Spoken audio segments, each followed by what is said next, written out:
வணக்கம் பாஸ்டர், எப்படி இருக்கீங்க? நல்லா இருக்கேன். நீங்க முன்னாடி வேற்று மதத்தை வணங்கிட்டு இருந்தீங்க. வேற்று மதத்துல நாங்க ரொம்ப தீவிரமா இருந்தோம். தீவிரமா இருந்தீங்க. எப்படி ஆண்டவருக்குள்ளாக வந்தீங்க? எப்படி ஊழியத்துக்கு வந்தீங்க? உங்களோட அனுபவ சாட்சியை கூட பகிர்ந்துக்கணுங்க. சரி, கர்த்தருக்கு மகிமை உண்டாகட்டும். நான் கிறிஸ்துவ மார்க்கத்துக்குள்ள வருவதற்கு முன்பதாக கிறிஸ்துவ அல்லாத வேற்று மதங்களை ரொம்ப நான் விரும்பினேன். எங்கள் ஃபேமிலி வேறு மதத்தில் ரொம்ப தீவிரமான அங்கமாக இருந்தாங்க. அதனால் நம்ம இந்த உலகத்திலே 3 மார்க்கங்கள் தான் முக்கியமான மார்க்கங்களாக இருந்துச்சு. ஒன்று கிறிஸ்தவ மார்க்கம், ஒன்று ஹிந்து மார்க்கம், இன்னொன்று இஸ்லாமிய மார்க்கம்.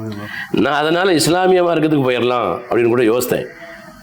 ஒவ்வொரு மதத்துக்கு ஒருத்தராக வீட்டில் இருப்போமே, நல்லது தானே அப்படின்னு யோசித்தேன். அது விளையாட்டுத்தனமாக யோசித்தேன். அதுக்கு பிற்பாடு நான் வளர மார்க்கத்தினுடைய காரியங்கள் வேலைகள்லாம் தீவிரமாக இருந்துச்சு. நான் கோயிலுக்கு போவேன். நான் 10ஆம் கிளாஸ் படிக்கிற வரைக்கும் வேறு மார்க்கத்தினுடைய தெய்வத்திற்கு தேங்காய், பழம், பத்தி எல்லாம் வச்சு அர்ச்சனை பண்ணுவேன்.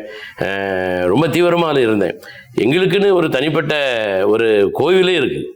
எங்கள் ஊரில் எங்களுக்குன்னு ஒரு கோவிலே இருக்குது. குடும்ப கோவில் இருக்குது. அங்கே பிரம்மாண்டமாக கொடை விழா நடக்கும். அந்த கொடை விழாவில் ரொம்ப ஃபேமஸான இசை வல்லுநர்கள் அவங்கெல்லாம் இசை வாசிப்பாங்க. கிடா வெட்டுவாங்க. கிடா வெட்டுறது எங்கள் வீட்டில் தான் வெட்டுவாங்க. எங்கள் வீடு தான் கொஞ்சம் பெரிய வீடாக இருக்கிறதுனால நிறைய பேர் இங்கே தான் தங்குவாங்க. என் முன்னாடியே கிடா வெட்டி கறி வச்சு இங்கே கொடுப்பாங்க. அப்படி ரொம்ப தீவிரமாக நாங்கள் இருந்தோம். எங்கள் அப்பாலாம் ரொம்ப தீவிரமாக இருந்தவங்க. காலப்போக்கில் எங்கள் அப்பா இறக்குறதுக்கு ஒரு வருஷத்துக்கு முன்னாடி எங்களுடைய காரியங்கள் எல்லாம் கொஞ்சம் நஷ்டத்தில் போக ஆரம்பிச்சிட்டு. எங்களுக்கு ரைஸ் மில் வச்சு நடத்திட்டு இருந்தோம், கடைகள் வச்சு நடத்திட்டு இருந்தோம். எங்கள் உறவுகள் எல்லாமே ரைஸ் மில் அதிபர்களாக இருந்தாங்க. ஒருத்தர் வள்ளியூரில் ரைஸ் மில் வச்சு நடத்திட்டு இருந்தார். ஒருத்தர் உதயத்தூரில் ரைஸ் மில் வச்சு நடத்திட்டு இருந்தார். எங்கள் அப்பா காவகணத்தில் ஒரு ரைஸ் மில் வச்சு நடத்திட்டு இருந்தாங்க. அதுக்கு முன்னாடி சேர்மாதேவி பக்கத்தில் இருக்கிற கூனியூர் அப்படிங்கிற இடத்துல ரைஸ் மில் வச்சு நடத்திட்டு இருந்தாங்க. அவ்வளோ தீவிரமாக நாங்கள் ரொம்ப ரிச் ஃபேமிலியாக வாழ்ந்துட்டு இருந்தோம். காலப்போக்கில் அந்த பணமெல்லாம் அப்படியே கொஞ்சம் கொஞ்சமாக சரிய ஆரம்பித்து ரொம்ப மோசமான நிலைமைக்கு நாங்கள் தள்ளப்பட்டுட்டோம். அவங்க தள்ளப்படாட்டோம், நாங்கள் முதல்ல தள்ளப்பட்டோம். எனக்கு வழிகாட்டியே எங்கள் அப்பா தான் இந்த ரைஸ் மில் தொழில் இருக்குது. அதனால் நாங்கள் முதல்ல தள்ளப்பட்டோம். அதுக்கப்புறம் எல்லோரும் தள்ளப்பட்டு இன்றைக்கி எல்லோரும் ரட்சிப்புக்குள்ள வந்துட்டாங்க.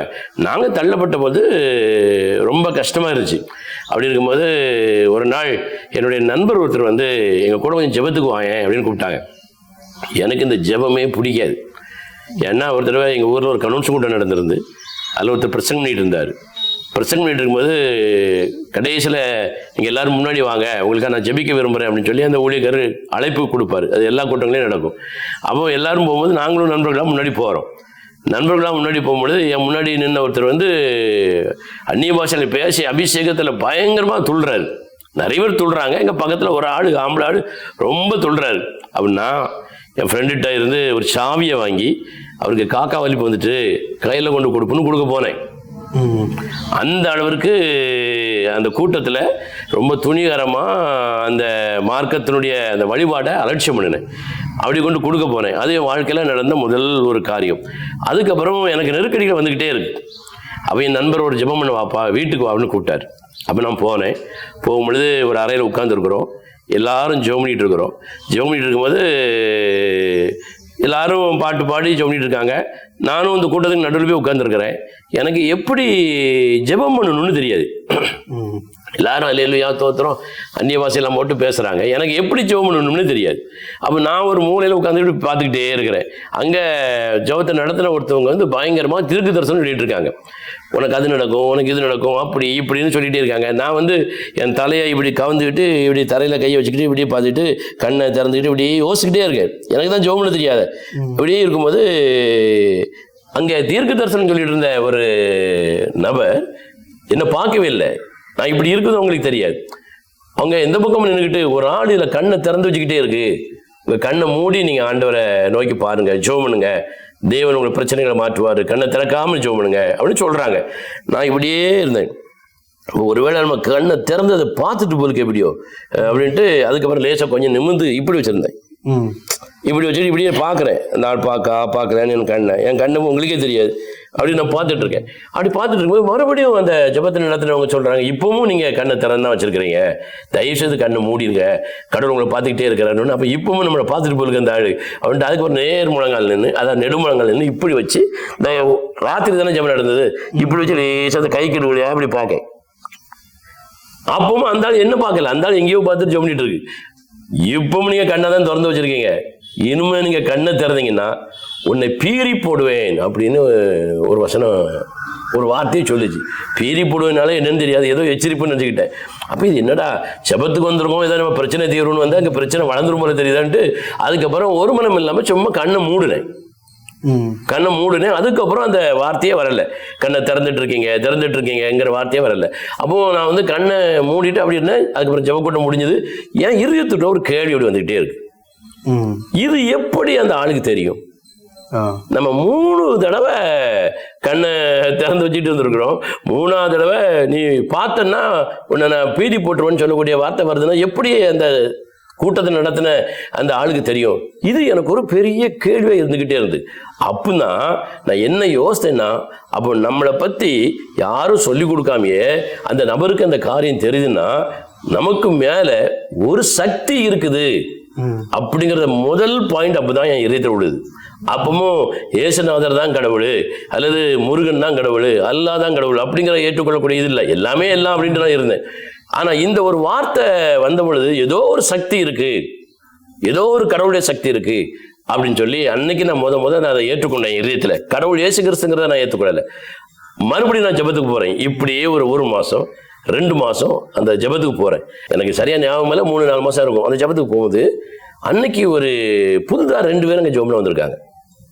2 பேர் புதுசாக வந்திருக்காங்க, ஒரு அம்மாவும் ஒரு மகளும் வந்திருக்காங்க. நான் சொல்லக்கூடிய இந்த சாட்சி 1% கூட கூட்டியோ குறைச்சியோ நான் சொல்லலை, இது தேவனுக்கு தெரியும். அப்போ அந்த அம்மா வந்திருக்காங்க, நானும் உட்காந்துருக்கிறேன். அந்த ரூமில் வந்து உள்ளே போகிறதுக்கு தான் ஒரு வாசல் உண்டு, அதே வாசல் வழியே தான் வெளியே வரணும். கூட்டம் அதிகமாக இருக்கனால நாங்கள் எல்லாம் ரூமுக்குள்ளே போய் அந்த வாசலை தாண்டி அப்படியே முக்கில் அப்படி உட்காந்துருக்குறோம். புதுசாக வந்தவங்க நேரான வாசலில் முழங்கால் போடுவாங்க, இடம் இல்லாதனால. ஜெபம் நடக்கும்பொழுது திடீர்னு ஒரு சவுண்டு, ஒரு சவுண்டு. என்னன்னு பார்த்தா புதுசாக வந்தவங்க பேய் பிடித்திருக்கு, தலையை விரிச்சு போட்டு இப்படி ஆடுதாங்க. தலை முடி இவ்வளோ நிலம் இருக்குன்னு இப்படி இப்படி இப்படி இப்படி ஆடுதாங்க. மேலே ஃபேன் கிசுன்னு சத்தம் கேட்கு. உடனே எல்லாரும் ஜோம் பண்ணுங்கன்னு சொல்லியாச்சு. அப்புறம் எல்லாரும் ஜோம் பண்ணிட்டு இருக்கோம். அன்னைக்கு தான் இவ்வளோ நாளில் பியாய் பிடிச்ச ஒரு அம்மா அன்னைக்கு தான் வந்திருக்கு. எல்லாருமே கெதிக்கலங்கியாச்சு. இது வரைக்கும் சும்மா வியாதிக்கு ஜோம் பண்ணுவோம், யாருக்கா வேலைக்கு ஜோம் பண்ணுவோம், கல்யாணத்துக்கு ஜோம் பண்ணுவோம். இன்னைக்கு பியாய் ஆடுது. யாருமே இது வரைக்கும் அப்படி பியாய் ஓட்டியும் பழக்கம் கிடையாது, பியாய் இப்படி அந்த ஜெபக்கூட்டத்தில் ஆடணும் கிடையாது. எல்லாரும் பயத்தில் சோத்திரம்னு ஜெபம் பண்ணிட்டு இருக்கோம். அப்போ அந்த ஜெபத்தில் நடத்தின ஆள் சொல்றாங்க, நீங்க நல்ல ஜோமுனுங்க, இல்லைன்னு சொன்னா இந்த பேய் அப்படியே அந்த ஆள் மேல தாவிரும் அப்படிங்காங்க. குறிப்பா அந்த வாலிப பிள்ளைகள் எல்லாம் சின்சரா ஜோமுனுங்க, இல்லைன்னா இந்த ஆவி அப்படியே உங்க மேல வந்துடும். அப்போ இது எனக்கு நம்ப முடியாத ஒரு இதாக இருந்தது. அது எப்படி வரும், இது அடுத்த பிராடால இருக்கும்போது அப்படின்ட்டு என்னால் நம்ப முடியல. அப்போ இந்த ஒரு குழப்பத்தோட இருந்துட்டு இருக்கேன். இப்படி பியாய் வந்துருன்னு சொன்னோன்னே எல்லாருமே ஜெபம்.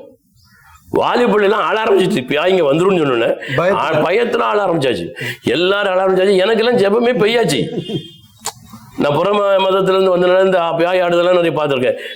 எங்கள் அம்மாலாம் சொல்லுவாங்க, நீ கிட்ட போனா அடிச்சிடும், 10 நாள் காய்ச்சல் வருவாங்க, அதனால பயந்தே போகிறதில்ல. இப்போ நம்ம கிட்டே வந்து ஆடுது. அப்போ எனக்கு ஜெபமே போயிட்டு, ஸ்தோத்திரமும் போயிட்டு, அல்லேலூயாவும் போட்டு, அப்படியே நான் இது இங்கே எப்படி வெளியே போவேன் நேராகிக்கிட்டே இருக்கு. எங்கள் வீட்டுக்கு தெரியாமல் நான் வேற போயிருக்கிறேன்.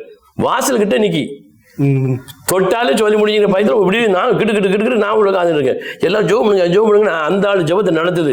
ஒரே கூப்பாடு, ஸ்தோத்திரம், அல்லேலூயா ஒரு பக்கம், அழுக ஒரு பக்கம், இப்படியே நடந்துருக்கோம். நான் அமைதி அப்படியே இருந்துகிட்டே இருக்கேன். ஜெபம் நடந்துக்கிட்டே இருக்கு, அது ஆடிக்கிட்டே இருக்கு.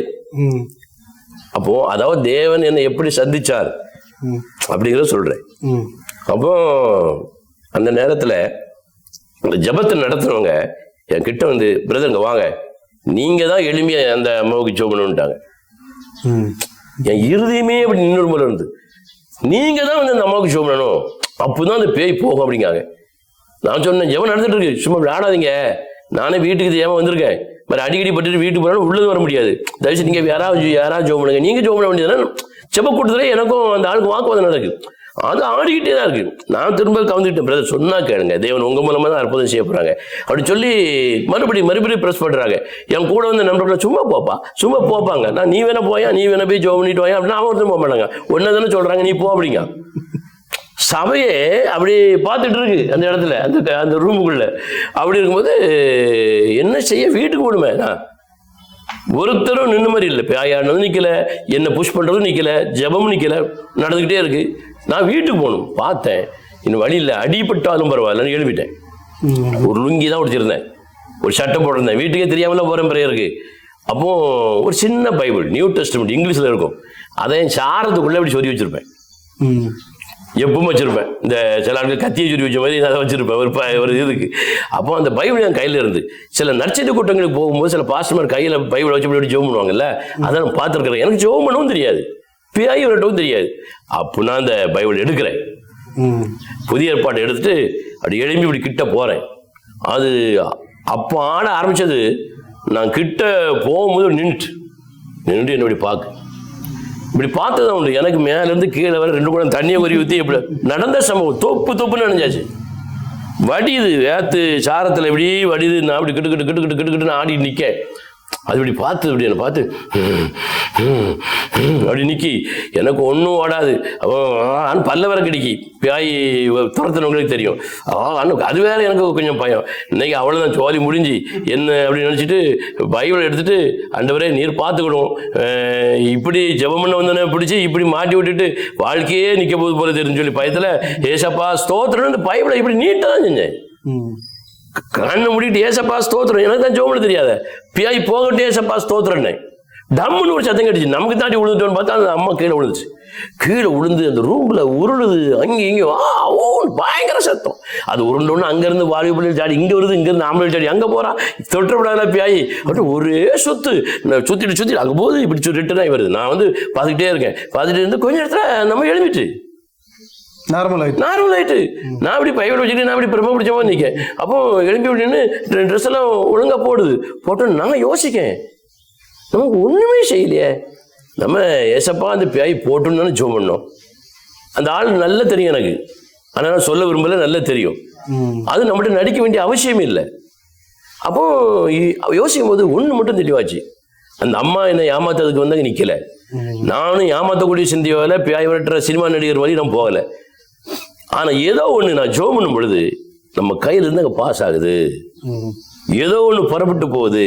அதனாலதான் அந்த அம்மா கீழே விழுச்சு. அப்போ ஆண்டவர் நமக்கு பலத்தை தந்திருக்கிறாரு, ஏதோ ஒண்ணு நம்ம ஜெபத்தை கேட்டு ஆண்டவர் அனுப்புறாரு, அப்படி வல்லமையினால கிரியை செய்யறாருன்னு முத ஆண்டவரை குறித்து கருப்பு புள்ளியா இருந்த அந்த இடம் வெள்ளை புள்ளியா மாறுது. அந்த அம்மா எழுப்பி நிக்கிறாங்க, நின்னு ஒரு சத்தம் ஒரே சத்தம். என்னடா சத்தம் கேட்கன்னு பார்த்தா வாலிப பிள்ளைகள் கூட்டத்துல ஒரு பொம்பளை பிள்ளை சிரிக்கி. இந்த ஆவி அப்படி அங்க போயிட்டு கண்ணால பார்த்தேன். நான் அதை நம்பலதுக்கு முன்னாடி, இப்ப நீங்க கூட அதை நம்பியிருக்க மாட்டீங்க. என் கண்ணு முன்னால நடந்த சம்பவம். நான் சர்ச்சுக்குள்ள வந்து சர்ச் சொல்லிட்டு இருக்கேன், 1% கூட கூட்டவும் இல்லை குறைக்கவும் இல்லை. அந்த ஆட்டினோடனே அங்க இருந்து அந்த கூட இருந்த பிள்ளைகள் பூரா அப்படி தெரிச்சு இங்க வந்துட்டு ஆடுது வாலிப பிள்ளை, ஏன் ஆடுது. அப்ப நான் அப்படி நிற்கேன், வாலிபுள்ள நம்ம எந்த பிள்ளைங்கன்னு ஒதுங்கி போவோம். ஆனா ஜெபம் நடத்தின அவங்க சொல்றாங்க, அந்த சகோதரிக்கு நீங்க போய் தான் ஜெபம் பண்ணணுமா, ஆண்டவர் சொல்றாரு, மறுபடியும் நீங்க தான் போகணும், ஆண்டவர் அதை தான் சொல்றாரு அப்படின்னு சொல்லி அந்த அம்மா சொல்லுது. ஜெபம் நடத்துறவங்க சொல்றாங்க. எனக்கு இப்ப கொஞ்சம் தைரியம் வந்துட்டு, ஒரு 50% தைரியம் வந்துட்டு. அதனால போய் அந்த வாலிபுள்ள தலையில கை வச்சு இயேசு நாமத்துல போட்டு வந்து பேய் பொத்துன்னு கீழே விழுந்து, அது கீழே விழுந்தோடனே இங்க ஒரு ஆளு சோமாச்சலா அந்த அம்மா எழுப்பி ஆட ஆரம்பிச்சாச்சு. நடந்த சம்பவம். அங்க ஜோம்னா அவங்க கீழே விழுவாங்க, இவங்க ஆடுவாங்க. இவங்களுக்கு ஜோம்னா இவங்க கீழே விழுவாங்க, அவங்க ஆடுவாங்க. எப்படி இருக்கும்? 2 பேரையும் முழங்கால் போட்டு ஜோம் பண்ணேன், 2 பேருமே கீழே விழுந்தாங்க. இது ஒரு ஜெபக்குழுவில் நடந்த உண்மை. அன்னைக்கு நான் சபையெல்லாம் நடத்தல. இன்னைக்கும் அவங்க ஒரு திருச்சபையில தேவனுக்கு சாட்சியா இருந்து இன்னைக்கு மகிமையா வாழ்ந்துட்டு இருக்காங்க. ஒரு புறஜாதி குடும்பத்தை சார்ந்தவங்க. இந்த சம்பவம் தான் என் வாழ்க்கை மூலமா முதல் நடந்த பெரிய ஒரு அற்புதம். இதை என்னால மறக்கவும் முடியாது, மறுக்கவும் முடியாது. அதனால தான் இந்த கிறிஸ்தவ ஊழியத்தில் எவ்வளோ பாடுகள் அவமானங்கள் வந்தாலும், நிறைய தப்பான காரியங்களை பார்த்தாலும் கேள்விப்பட்டாலும், தேவன் உண்மை உள்ளவர், கர்த்தராகிய இயேசு கிறிஸ்து மெய்யான தெய்வம், அவரைத்தான் தேடி பின்பற்றி போகிறோமே தவிர கர்த்தராகிய இயேசு கிறிஸ்துவ பிரசங்கம் பண்றவங்களை பின்பற்றி போகல அப்படிங்கிற தெளிவான முடிவுக்கு வந்தனால தான் இவ்வளோ பெரிய பாடுகள் சூழ்நிலை வந்தாலும் இந்த ஊழியத்தை 35 வருடங்களாக ஆண்டவருடைய கிருபையினால இதுவரை செஞ்சுட்டு வந்திருக்கிறோம். இந்த ஊழியத்தின் மூலமாக தான் சத்தியவாணியின் சத்தம் அப்படின்னு ஒரு யூடியூப் சேனலை ஆரம்பித்து யூடியூப்பில் போட்டுட்டு வர்றோம், ஃபேஸ்புக்கில் போட்டுட்டு வர்றோம், வாட்ஸ்அப்பில் நாங்கள் அனுப்புகிறோம். நீங்கள் இந்த செய்திகளெல்லாம் கேட்டிங்கன்னா உங்களுக்கு நிறைய விடைகள் உங்களுக்கு கிடைக்கும், நிறைய தெளிவுகள் உங்களுக்கு கிடைக்கும். சபை என்றால் என்ன, தேவன் என்றால் யார், ஊழியம் என்றால் என்ன, எப்படி ஊழியம் பண்ணணும், பவுல் எப்படி ஊழியம் பண்ணார், நாம் எப்படி ஊழியம் பண்ணிட்டு இருக்கிறேன். நிறைய பேர் சொல்லுவாங்க பவுல் வேலை பார்த்துட்டு தான் ஊழியம் பண்ணாருன்னு. உண்மையிலே வேலை பார்த்துட்டு ஊழியம் பண்ணாரா? நிறைய பேருக்கு இது தெரியாது. இன்னும் நிறைய பேரை பார்க்குறோம், தேவன் 3 4 30,000 பேர் சொல்லுவாங்க, நிறைய பேருக்கு தெரியாது. நம்ம தேவன் ஒருவர்னு சொல்கிறோம். இப்படி நிறைய கேள்விகள் இருக்குது. ஞானஸ்தானம், முழுக்க ஞானஸ்தானம் சரியா, தெளிப்பு ஞானஸ்தானம் சரியா, எந்த சபைக்கு போகிறது, எந்த சபை சரியான சபை, அதை எப்படி அடையாளம் கண்டு கொள்வது, இப்படி நிறைய கேள்விகள் எல்லாருக்கும் இருக்கும், உங்களுக்கும் இருக்கும். அப்படிப்பட்ட கேள்விகளுக்கு பதில் எங்கே நீங்கள் தேடணும்னா வேதத்தில் தேடணும். என்கிட்ட தேடக்கூடாது, பாஸ்டர்மார்கிட்ட தேடக்கூடாது, வேதத்துல தேடணும். இந்த வேதம் தான் எல்லாத்துக்குமே ஆதாரம், எல்லாத்துக்கும் விடை. அதனால தான் வேதம் சொல்லுது, நீ என்ன நோக்கி கூப்பிடு, உனக்கு நான் விடையை தருவேன், ஆலோசனை சொல்லுவேன், பதில் சொல்லுவேன்னு சொல்லியிருக்கு. இப்படி இந்த ஊழியம் இதுவரைக்கும் அவனுடைய கிருபையினால நடந்துகிட்டே இருக்கு. நீங்க வேற்று மதத்தை விட்டு ஆண்டவரை ஏற்றுக்கொண்டீங்கல்ல? ஆமா. அப்போ உங்க குடும்பத்துல எல்லாரோட ரியாக்ஷன் எப்படி இருந்தது? நான் வேற்று மதத்தை விட்டு ஆண்டவரை ஏற்றுக்கொண்ட உடனே எல்லாரும் என்ன நினைச்சாங்கன்னா, திருந்திட்டான், இவனால பெரிய பிரச்சனை. நமக்கு என்ன பிரச்சனை? நான் நல்ல சிகரெட் குடிப்பேன். நான் சிகரெட்டை குடிச்சிட்டு நிறைய மேஜிக் பண்ணுவேன் சிகரெட்லேயே. சிலரை நீங்கள் பார்த்துருப்பீங்க, ஒரு வட்டத்தை நிற்க வச்சு அது வழியாக விட்டுட்டு இருப்பாங்க புகை, அப்படியே வரும். சிலர் வச்சு அடிச்சுட்டு இருப்போம், புகை வந்துட்டு இருக்கோம். நான் எப்படி பண்ணுவேன்னா, சிகரெட்டை குடிச்சிட்டு அந்த புகையை அப்படியே மூக்குக்குள்ள விட்டு அப்படியே ரொட்டேஷன் ஆகிட்டே இருக்கும், சிதறாது. மூச்சு மட்டும் எனக்கு பிடிச்சிட்டே இருக்கும், அப்படியே அப்படி வெளியே வந்து மூக்குக்குள்ள போய் மறுபடியே ரொட்டேஷன் ஆகும். இதை எல்லாரும் பார்க்க விரும்புவாங்க. இப்படியே சிகரெட் குடிப்பேன். சினிமா எனக்கு ரொம்ப கிறுக்கு. நான் படிக்கும் பொழுதே பல தேட்டர்களை கட்டணும், சினிமா தேட்டர்களை கட்டணும் அப்படிங்கிறதுல பெரிய விஷயம். ரெண்டாவது, எனக்கு இசையில் ரொம்ப ஆர்வம் உண்டு. அதனால் நான் நிறைய கச்சேரிகளில் முதல்ல பேங்கோஸ் வாசித்தேன், அடுத்த ட்ரிபிள் காங்க வாசித்தேன், அடுத்த வந்து ட்ரம்ஸ் வாசித்தேன். இப்படி ஏகப்பட்ட கச்சேரிக்கு போவேன். கச்சேரிக்கு போயிட்டு வந்து வீட்டில் எங்கள் அப்பா அடிப்பார். இப்படி 1 மணிக்கு 2 மணிக்கு வாரியா படிக்காண்டமா, அப்படி நாசமாக போகிறேன், அந்த பையனோட சேர்ந்து அடிப்பார். ஆனாலும் நான் அவங்க கூடயே தான் போவேன். அதனால் என்ன யாரும் நினைச்ச முடியல, திருத்த முடியல. கடைசியில் இவன் விளங்காமல் போயிடுவான்னு சொல்லி என்ன ஒரு இசையமைப்பார்கிட்ட கூட சேர்க்கணும்னு எங்கள் அப்பா விரும்பிட்டாங்க. அவங்க ஒரு தடவை நான் இந்த இடத்துக்கு ஜெபக்குழுவுக்கு போய் அன்னைக்கு ஆண்டவரை ஏற்றுக்கொண்டு வரேன். அடுத்த நாள் எங்கள் அப்பா வந்து சொல்கிறாரு, உன்னை மியூசிக்கில் சேர்க்கறதுக்கு நான் ஏற்பாடு பண்ணிட்டேன், அந்த டைரக்டர் திருநெல்வேலி வந்திருக்காரு, நீ வா போவோம் அப்படின்னு சொல்கிறாரு. டைரக்டரும் சொன்ன இப்போ உங்களுக்கு தெரியும், மியூசிக் டைரக்டர் யாருன்னு சொன்னாலும் உங்களுக்கு புரியும். நான் ரசிக்கப்பட்டாச்சே, சினிமாவே பார்க்கக்கூடாது, பீடி குடிக்கக்கூடாது, கெட்டவார்த்தை போடக்கூடாது அப்படின்னு சொல்லக்கூடிய கட்டுப்பாட்டுக்குள்ளே போயாச்சு. நான் எப்படி அதில் போக முடியும்? அப்போ வீட்டில் சொன்னேன், நான் வந்து அதெல்லாம் போக முடியாது, ரசிக்கப்பட்டு சொன்னால் அடிப்பிச்சிருவாங்க, நான் அதெல்லாம் போக முடியாது, இப்போ எனக்கு இன்ட்ரெஸ்ட் இல்லை. இவ்வளோ நாள் எப்படிலாம் நீ இருந்தேன், சரி ராவுபுரம் வளைஞ்சிட்டு இருந்தா, இப்போ உனக்கு இது வாங்கி தந்திருக்கிற வாய்ப்பு நீ இப்படி சொல்லி எங்கள் அப்பாலாம் யாசினாங்க. அப்படி யாசிட்டு இருக்கும்போது நான் மறைமுகமாகவே அப்படி ஜபத்துக்கெல்லாம் போவேன். ஒரு 1 இயரில் எங்கள் அப்பா இறந்து போனாங்க. இறந்து போகிறவரும் சொன்னாங்க, தாலியரை தான் வேறதுக்கு போனான், அதனால் அப்பா இறந்து போனாருன்னு சொன்னாங்க. அப்போ நான் தாள்கிட்ட கேட்டேன், நீங்களாம் சாக மாட்டீங்களா அப்படின்னு கேட்டேன். அதுக்கு பதில் இல்லை. இப்படி பல அவமானங்களுக்கு மத்தியில் வந்தேன். அப்போ இவன் திருந்திட்டான். ராத்திரி பூரா கச்சேரி சினிமான்னு போகக்கூடியவன் இப்போ ஒழுங்காக வீட்டுக்கு வரான், ஒழுங்காக ஜோம் பண்ணுறான், சேட்டை பண்ண மாட்டாங்க, அமைதியாக இருக்கிறான். எங்கள் வீட்டில் ரேடியோ போடவே சண்டை வரும் எங்கள் அம்மாக்கும் எனக்கும். நான் காலையிலேயே பொங்கு மூணல் கேட்கணும், தேனருவி கேட்கணும்னு நினைப்பேன். எங்கள் அம்மா காலையில் ஃபீவர் ரெடி வைக்கணும்பா, 2 ஊரும் சண்டை வரும். எங்கள் அப்பா என்ன சொன்னாங்க, ரேடியோவுக்கு உடச்சி போடுவேன் அப்படின்னு சொன்னாங்க. அந்த அளவுக்கு நம்ம ரூட் வந்து வித்தியாசமாக இருந்துச்சு. அதுலேருந்து மனம் மாறினால எல்லாருமே பரவாயில்ல, அவனை அப்படி விட்டுருங்க, என்ன அப்படி விட்டாங்க. அது எனக்கு பெரிய ஒரு ப்ளஸ் பாயிண்ட் ஆகி போச்சு. இப்படி எனக்கு எதிர்ப்பு அதிகமாக இல்லை. நீங்கள் எந்த ஆண்டு ஊழியத்தை ஆரம்பிச்சிங்க? நான் இந்த சர்ச்சை ஆரம்பித்தது 1990ஆம் ஆண்டு. ஆரம்பிக்கும் போது எப்படி, எந்த சூழ்நிலையில் ஆரம்பிச்சிங்க? எந்த சூழ்நிலையில் ஆரம்பித்தேன் அப்படின்னா, நாங்கள் ஒரு ஜெபக்குழுவில் இருந்தோம். அப்போ அந்த ஜெபக்குழு வந்து பல பிரச்சனைகளை சந்திச்சு அப்போ நாங்கள் கொஞ்சம் வெளியே வந்தோம். வெளியே வந்தோடனே அந்த ஜெபக்குழு நடத்துறதுக்கு ஆள் கிடையாது. அப்போ நான், என்னுடைய நண்பர் அருள்தாசன் ஒரு நண்பர் உண்டு, அடுத்தால பிரதர் கென்னடின்னு ஒருத்தர் உண்டு, இப்படி நாங்கள் ராமதாஸ் அண்ணன் அப்படின்னு ஒருத்தர் உண்டு, நார்வேல்காரர். இப்படி நாங்கள் இணைஞ்சு தான் ஜெபம் பண்ணிட்டு இருந்தோம். அப்போது அங்கே பிரச்சனை வந்த உடனே எங்கள் அப்பாவும் இறந்து போயிட்டாங்களா, இந்த இடம் காலியாக இருந்து, அப்போ நம்ம இங்கே கூடி ஜெபம் பண்ணுவோம்னு நாங்கள் கூடி ஜெபம் பண்ணோம் நண்பர்களா. அப்போ அங்கே இருக்கிற விசுவாசிகள் இங்கே வந்துட்டாங்க. அந்த ஜெபக்கூட்டத்தை நடத்துறவங்களே கூட்டிகிட்டு வந்து, நீனே வச்சு இந்த ஆட்டில் மேய்ச்சிக்கப்பா, ஆடு மேய்ச்ச மாதிரி மேய்ச்சிக்கப்பான்னு என்கிட்ட கொண்டு விட்டுட்டு போனாங்க. அதுக்கு உங்கள் அப்பா சாட்சி, அவர் இருக்கும்போது தான். அதுலேருந்து நாங்கள் நடத்தினோம். அவங்க அப்பா வருவாங்க, ராமதாசனை வருவாங்க, இப்படி வந்து நிறைய உதவி செஞ்சுட்டு ஊழியத்தில் இருந்துகிட்டு இருந்தோம். அப்படி இந்த ஊழியம் வளர்ந்தது. அவங்களும் தனித்தனியாக ஊழியங்களானோன்னா நாங்கள் தனித்தனியாக ஊழியம் செய்ய ஆரம்பித்தோம். ஆனால் எங்களுக்குள்ள எந்த விதமான சண்டை சச்சரவும் இல்லை, நாங்கள் ஒற்றுமையாக தான் இருக்கிறோம். இப்பவும் நாங்கள் பேசிகிட்டு இருக்கிறோம், ஒரே குடும்பமாக இருக்கிறோம், எந்த மாற்று கருத்தும் இல்லை. அதனால் இப்படி இந்த ஊழியத்தை நான் 1990ஆம் வருஷம் ஆரம்பித்தேன். ஊழியத்துக்கு ஏதாவது எதிர்ப்புகள் வந்துச்சா? எங்க தெருவில் இது வரைக்கும் ஒரு எதிர்ப்பு கிடையாது. ஓகே. நான் இந்த வடகங்குளத்திலேயே ரோமன் கத்தோலிக்க திருச்சபையில் ஆகஸ்ட் 6ஆம் தேதி கொடியேற்று நடக்கும். இந்த ஊரில் உள்ள என்னுடைய நண்பர்கள் இணைஞ்சு, நீ எப்படியாவது பேசணும்பா அப்படின்னு சொல்லி ஏற்பாடு பண்ணி 1ஆம் திருவிழாவுக்கு கொடியேற்று நடத்துகிற ஒருத்தர், ஒரு டாக்டர் ஃபேமிலி. இப்போ அந்த டாக்டர் இறந்து போனார். அவங்க மூலமாக நான் கொடியேற்று அன்னைக்கு மேடையில் பேசுகிறேன். இயேசு கிறிஸ்து யார்? தெய்வனா அல்லது சாதாரண ஒரு அரசியல்வாதியா, ஒரு தீர்க்கதரிசியா, இல்லை நம்ம போல ஒரு மனுஷனா, யார் அப்படின்னு நாங்கள் பேசுகிறேன். அப்படி பேசும்பொழுது அங்கே செய்தியை கேட்ட ஒருத்தர் அதன் மூலமாக ரட்சிக்கப்படுறார். அதுக்கப்புறம் அவர் சர்ச்சுக்கு வர்றார். இப்படி அங்கே ஊழியத்தை எந்த எதிர்ப்பும் இல்லாமல் செஞ்சேன். இதுவரைக்கும் எனக்கு ஊழியத்தில் எந்த விதமான எதிர்ப்பும் இல்லை. அதனால தான் நம்ம ரொம்ப கவனமாக போக வேண்டியிருக்கு. அதில் கவலையீனமாக போகும்போது நம்ம வழி திரும்பி போகிறதுக்கு நிறைய வாய்ப்பு இருக்குது.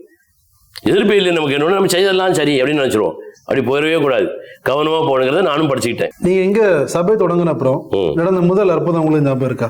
ஞாபகம் இருக்கு. என்னதுன்னா, ஒரு தடவை சர்ச்சுக்கு ஒரு ஃபேமிலி வந்துட்டு இருக்குது.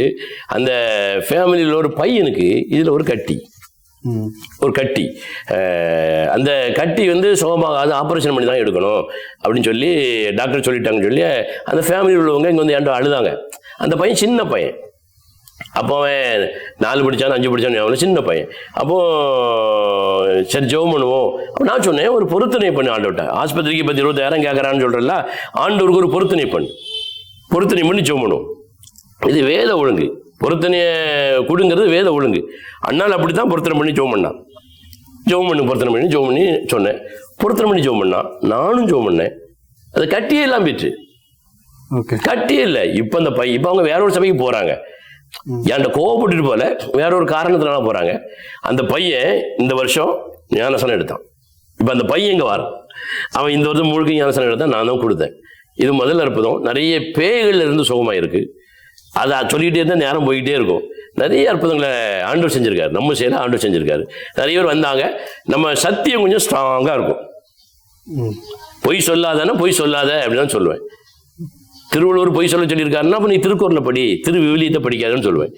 அப்போ நான் அதை உறுதியாக இருக்கிறதுனால நிறைய பேருக்கு பின்பற்றுவதுக்கும் கொஞ்சம் கஷ்டமாக இருக்கும். அதனால் அவங்கவுங்க சௌரியத்திற்கு ஒரு சபையை தேடி போகிறாங்க. அது அவங்க விருப்பம். நம்ம ஆண்டவருக்கு உத்தமமாக உண்மையாக கடைசி வரை ஊழியம் செய்ய செஞ்சுட்டு இருக்கேன். இப்போ இந்த காலங்களில் வர நோய்கள் பெருகுது. ஆமாம். ஒரு விதத்தில் பார்க்கும்போது யுத்தங்கள் வருது, பஞ்சங்கள் வருதுன்னு சொல்கிறாங்க. ஆனால் இதெல்லாம் பார்க்கும்போது வேதத்துலேயும் சொல்லியிருக்கு. இதை நீங்கள் எப்படி பார்க்குறீங்க? நான் எப்படி பார்க்குறேன்னா, ஒருத்தர் சொன்னார், இயேசு கிறிஸ்து போகும்பொழுது பஞ்சம் வரும், யுத்தம் வரும், நோய்கள் வரும் அப்படின்னு சாபம் போட்டுட்டு போயிட்டாரு அப்படின்னு ஒருத்தர் சொன்னார். அப்போ அதுக்கு இன்னொருத்தர் என்ன பதில் சொன்னார்னா, அவர் சாபம் போட்டுட்டு போல யுத்தம் வரும், பஞ்சம் வரும், கொள்ளை நோய்கள் வரும், எல்லா குழப்பங்களும் வரும்னு தீர்க்க தரிசனமாக சொல்லிட்டு போயிருக்காரு.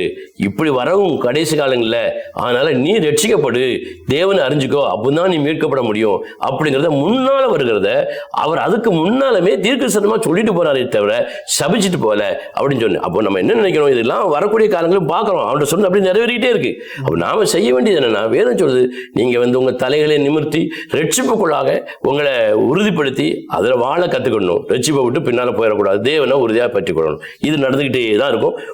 உலகம் முடிவு வரைக்கும் நடந்துக்கிட்டே தான் இருக்கும். அதனால இதை பற்றி நம்ம ஆண்டோட சொன்னார்ல, நீ கலங்காத, கவலைப்படாத, என்னுடைய சித்தம் இல்லாமல் ஒரு முடி கூட உன் தலையிலிருந்து கீழே விடாது. அதனால ரட்சிப்பில் பலமாயிரு, மீட்பில் நீ பலமாயிரு அப்படின்னு சொன்னார். நம்ம ரட்சிக்கப்பட்ட வாழ்க்கையில் பலமா இருப்போம், ரட்சிக்கப்படுவதற்கு நம்ம விட்டு கொடுப்போம். ஆமாம். இப்போ 2025 புத்தாண்டு வந்திருக்கு. இனி உள்ள காலங்கள்லாம் எப்படி இருக்கும்? கிறிஸ்தவர்களுக்கு ஒரு சின்ன அறிவுரை கொடுங்க. இனி வரக்கூடிய காலங்கள் ஆண்டவரே சொல்லியிருக்காரு, கொடிய காலங்கள்னு சொல்லிட்டாரு. கொடிய காலங்கள்னா என்ன, அதுக்கு என்ன அர்த்தம் சொல்லணும்னா வஞ்சிக்கப்படுகிற காலத்தை தான் கொடிய காலம்னு இயேசு கிறிஸ்து சீசர்களுக்கு அப்பவே சொன்னார். கடைசி காலத்தில் நடக்கக்கூடிய சம்பவங்கள் என்னென்னு அவங்க கேட்ட பிறகு சீசர்கள்ட்ட ஆண்டவர் சொன்ன முதல் வார்த்தையை, நீங்கள் வஞ்சிக்கப்படாமல் இருங்க. சீசர்கள் கடைசி காலத்துக்கு என்ன அடையாளம் கேட்டதற்கு ஆண்டவர் சீசர்களை பற்றி சொன்ன முதல் வார்த்தை, நீங்கள் வஞ்சிக்கப்படாதீர்கள். அப்ப நீங்கள் வஞ்சிக்கப்படாதீங்கன்னா அப்போஸ்தலர்கள் எப்படி வஞ்சிக்கப்பட முடியும்? ஆனா சொன்னாரு, நீங்களும் கூட என்ன செய்யலாம், வஞ்சிக்கப்படலாம். அதுக்கு ஒரு பெரிய அடையாளம் வந்து யூதாஸ். அவன் வஞ்சிக்கப்பட்டான், ஏமாற்றப்பட்டான். ஆனா எனக்கு அந்த வசனம் ஒரு கேள்வியாகவே இருந்தது. எப்படி ஒரு தேவனுடைய மனிதன் ஊழியக்காரன் வஞ்சிக்கப்பட முடியும்? அவன் வந்து நிச்சயமா வஞ்சிக்கப்படுதல் அப்படின்னாலே ஏமாறுகிறது, ஏமாற்றுகிறது. ஒரு தேவனுடைய பிள்ளைகள் இன்னொரு பிள்ளையை ஏமாற்றுவாங்களா? இப்ப ஏமாத்துறாங்க நிறைய பேர். வேத வசனத்தின்படி ஏமாத்தவே மாட்டாங்க. உண்மையான தேவ பிள்ளை வந்து யாரும் ஏமாத்த மனசளவில் கூட நினைக்க மாட்டாங்க. சரி, ஏமாத்த மாட்டாங்க. யாருக்கிட்டையாவது ஏமாறுவாங்களா? அது எப்படி ஏமாறுவாங்க? தேவன் அவங்களுக்குள்ள இருக்கிறாரு, தேவன் ஆவியாக அவங்களுக்குள்ள இருந்து வழி நடத்துறாரு. அப்படி இருக்கும்போது அவங்க இன்னொரு ஆட்டை எப்படி ஏமாறுவாங்க? ஏமாறுவதற்கும் வாய்ப்பு இல்லை. ஒரு தேவனுடைய பிள்ளை, தேவனுடைய ஊழியக்காரன், அவன் இன்னொரு ஆளை ஏமாத்தவும் மாட்டான், இன்னொரு ஆட்டை ஏமாறவும் மாட்டான். ஆனா நீ ஏமாந்துராத அப்படின்னு ஆண்டவர் சொல்றாரு பாருங்க. இதுக்கு என்ன ஆண்டவரே அர்த்தம்னு கேட்டேன். நீ ஏமாந்துராத அப்படிங்கும்போது, ஆண்டவர் இது புரியாத ஒரு புதிரா இருக்கப்பா அப்படின்னு கேட்கும்போது ஆண்டவர் பேசினாரு, அவன் இன்னொரு ஆளை ஏமாத்த மாட்டான், இவனும் இன்னொரு ஆட்டை ஏமாற மாட்டான். ஆனால் அவனை ஏமாற்றிக் கொள்ள முடியும், தன்னைத்தானே வஞ்சித்துக் கொள்ள முடியும், தன்னைத்தானே ஏமாற்றிக் கொள்ள முடியும். அப்படிங்கிற வலையில விழுந்துருவான் அப்படின்னு சொல்லி அவன் எனக்கு கத்து தந்தார். அதனால நீங்க இன்னொரு ஆளை ஏமாத்தாம இருக்கலாம், இன்னொரு ஆள்கிட்ட ஏமாறாம கூட இருக்கலாம். நீங்களே உங்களை ஏமாற்ற முடியும். அப்படி நீங்க ஏமாற்றி கொண்டிருக்கிறீங்களா அப்படிங்கறது நீங்க வேதத்தை படிச்சீங்கன்னா நிறைய விஷயங்கள் எழுதப்பட்டிருக்குது. தன்னைத்தானே ஏமாற்றுகிறவன் எப்படி இருப்பான்? அதுக்கு ஒரே ஒரு உதாரணம் சொல்றேன். வேதம் சொல்கிறது, திருவசனத்தை படிக்கிறவன மாத்திரம் இருந்து, கேட்கிறவன மாத்திரம் இருந்து, அதன்படி செய்யாதவனாக இருந்தால் அவன் தன்னைத்தானே ஏமாற்றிக் கொள்கிறான்னு வேதம் சொல்லுது. ஆகவே இதான் முதல் ஆசீர்வாதமான தெளிவான ஒரு வசனம். நீங்க திருவசனத்தை படிக்கிறவங்களா மாத்திரம் இருந்துடாதீங்க. ஊரா போய் சபையா போய் கண்ணுட்டும் கூட்டமாக போய் செய்தி கேட்கிறவனா கொடுக்கிறவனா மாத்திரம் இருந்துறாங்க. நீங்க அதுபடி செய்யறவனா உங்க வாழ்க்கையை மாத்திக்கிடுங்க. அப்படி மாத்திக்கிட்டா மட்டுமே நீங்க உங்களை ஏமாத்திக் கொள்ளாத ஒரு வாழ்க்கை வாழ முடியும், ஏமாறாத ஒரு வாழ்க்கை வாழ முடியும். நீங்களே உங்களுக்கு குழி தோண்டி உங்களை புதைச்ச மாதிரி அது ஆயிரும். அதனால இந்த அருமையான இந்த வேலையில கிறிஸ்தவர்களுக்கு, கிறிஸ்தவ ஊழியர்களுக்கு, சபைகளுக்கு, விசுவாசிகளுக்கு, என்னுடைய நண்பர்களுக்கெல்லாம் சொல்றேன், உங்களையே நீங்கள் ஏமாற்றிக் கொள்ளாதீர்கள். கர்த்தர் உங்களை ஆசீர்வதிப்பாராக. ரொம்ப நன்றி பாஸ்டர். இவ்வளவு நேரம் எங்க கூட இருந்து எங்க சேனல்ல ஒரு இன்டர்வியூ தந்து உங்க அனுபவ சாட்சியை பகிர்ந்து கொண்டு பல அறிவுரைகள் சொன்னதுக்கு ரொம்ப நன்றி. ஓகே, சோதரம். கர்த்தர் உங்களை ஆசீர்வதிப்பார். ஓகே.